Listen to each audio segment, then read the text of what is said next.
कुंती पुत्र राजा युधिष्ठिर ने अनंत विजय नामक और नकुल तथा सहदेव ने सुघोष और मणिपुष्पक नामक शंख बजाए। श्रेष्ठ धनुष वाले काशीराज और महारथी शिखंडी एवं धृष्टद्युम्न तथा राजा विराट और अजय सात्यकी, राजा द्रुपद एवं द्रौपदी के पांचों पुत्र और बड़ी भुजा वाले सुभद्रा पुत्र अभिमन्यु, इन सभी ने सब ओर से अलग अलग शंख बजाए और उस भयानक शब्द ने आकाश और पृथ्वी को भी गुंजाते हुए धार्तराष्ट्रों के अर्थात आपके पक्ष वालों के हृदय विदीर्ण कर दिए।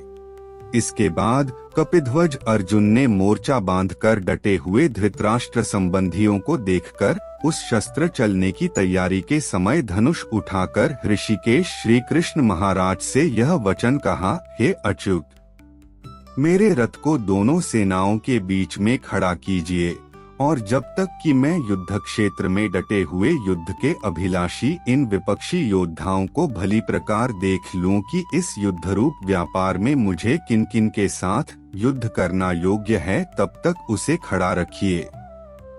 संजय बोले, हे धृतराष्ट्र, अर्जुन द्वारा इस प्रकार कहे हुए महाराज श्री कृष्णचंद्र ने दोनों सेनाओं के बीच में भीष्म और द्रोणाचार्य के सामने तथा संपूर्ण राजाओं के सामने उत्तम रथ को खड़ा करके इस प्रकार कहा कि हे पार्थ, युद्ध के लिए जुटे हुए इन कौरवों को देख। इसके बाद प्रथापुत्र अर्जुन ने उन दोनों ही सेनाओं में स्थित ताऊ चाचों को, दादों परदादों को, गुरुओं को, मामाओं को, भाइयों को, पुत्रों को, पौत्रों को तथा मित्रों को, ससुरों को और सुहृदों को भी देखा और वेंका पूर्वार्थ उन उपस्थित संपूर्ण बंधुओं को देखकर वे कुंती पुत्र अर्जुन अत्यंत करुणा से युक्त होकर शोक करते हुए यह वचन बोले। अर्जुन बोले, हे कृष्ण,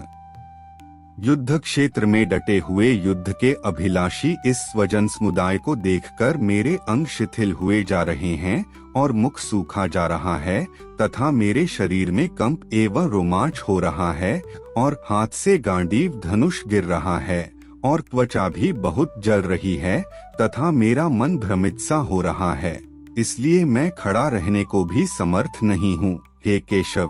मैं लक्षणों को भी विपरीत ही देख रहा हूँ तथा युद्ध में स्वजन समुदाय को मारकर कल्याण भी नहीं देखता। Next part.